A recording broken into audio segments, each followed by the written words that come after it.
حقنة الأنتي دي immunoglobulins والمعروفة بحقنة ال RH. الحقيقة جالنا أكثر من سؤال بخصوصها، فحبيت النهاردة أنوه عن بعض المعلومات عنها معاكم.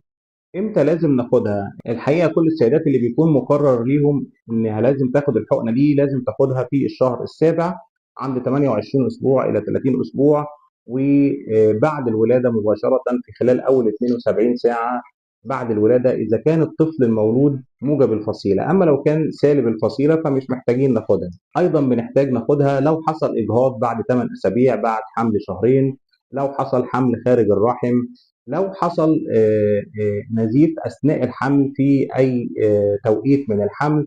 ايضا لازم الحالات اللي سبق ليها نقل دم موجب الفصيله او عمليه تحسس قبل كده لازم تاخد الحقنه برضو كجرعه وقائيه. طيب الحالات اللي مقرر ليها انها تاخد حقنه الار اتش وما خدتهاش لاي سبب ما، نتيجه خطا في التحليل، نتيجه انها ممكن تكون اخذتها بعد التوقيت، نتيجه انها تكون ما اخذتهاش في الشهر السابع، او اي سبب ادى الى عدم فاعليه الجرعه اللي خدتها في الحمل.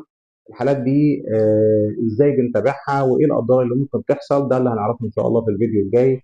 تابعونا. شكرا ليكم، اشوفكم على خير ان شاء الله.